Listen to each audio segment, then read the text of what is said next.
This is the Michael Bryan Show. Inspire, empower, and educate with Belinda Hindmarsh. Belinda, what have you overcome or achieved? I was hiding under so many masks, secretly hiding the burnout, exhaustion, and fear of embarrassing myself. And I've uncovered a whole pile of fun without judgment and expectation that came with being a firstborn female. So making others feel uncomfortable made me feel uncomfortable. So I avoided it by fixing other people's mistakes.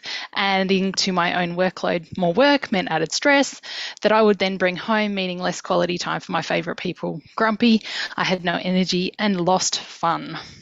What were the steps that you actually took to get through that? It sounds like you had to overcome quite a bit. So, do you have any steps for people?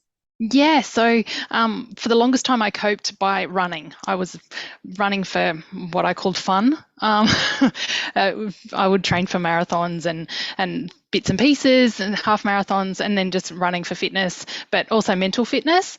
For many years, that went on and on cycle worked in the moment, but it didn't actually address any of my emotional baggage. And it wasn't until I even tried actually a mummy makeover. So went and got myself a pair of boobies, and I think that worked for about 6 months. The fun kind of came back for a little while, but then that fell off and novelty was gone, and we're back to square one. So I kept doing the same thing, expecting a different result. And approaching 40, I really wanted to make uncomfortable more comfortable.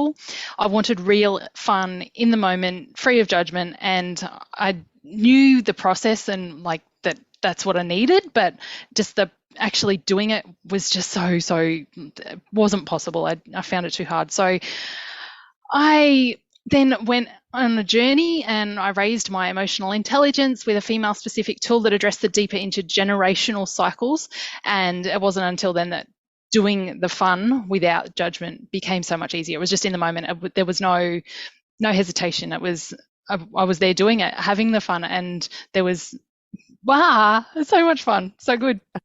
It's interesting how a lot of the things that we experience can be passed down generationally. It's a very strange concept, but I guess if you can wrap your head around it and use the tools to, I guess, accept it to a certain degree, then you'll be so much better off. But Belinda, what would you say were the biggest three lessons that you learned from your experience, from the burnout, from everything else? I learned that stress is toxic, more so for women, especially because we don't have a daily cycle like guys do, and we've really got to slow down in order to speed up at certain times of the month because that's and you got to be able to feel that when you're on all the time and on in so many different ways. It's impossible. You can't recognize the symptoms of needing to slow down because you're just go go go all the time. So we're not built to withstand it the same way as our male counterparts. So in addressing stress, I actually lost 7 kilos, which was quite a surprise. I didn't know that I was holding emotional stress. And so that was quite the surprise for that to happen.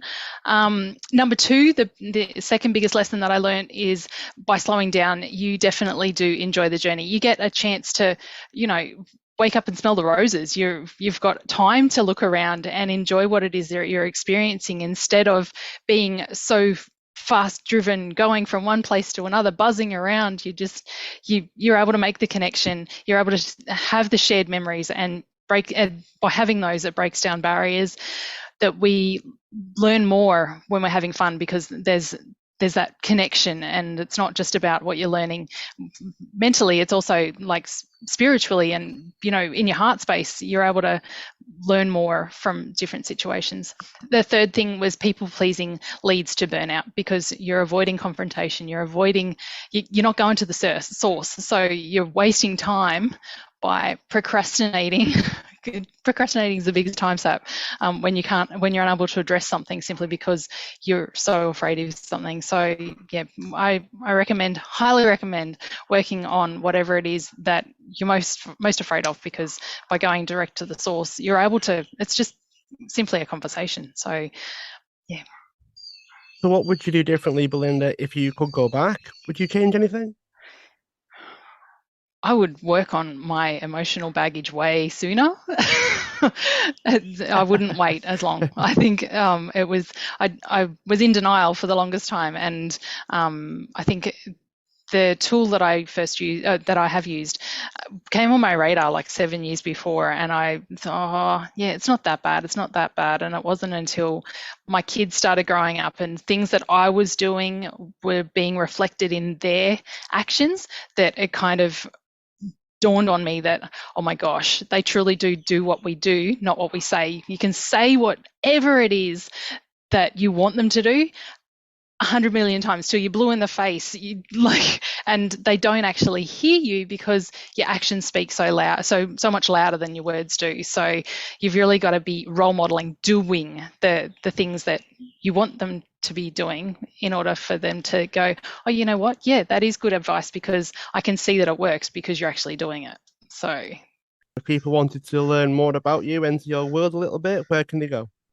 find me on Facebook or on Instagram. I've also got a LinkedIn profile, but yeah, probably Facebook is the most preferred method of finding me.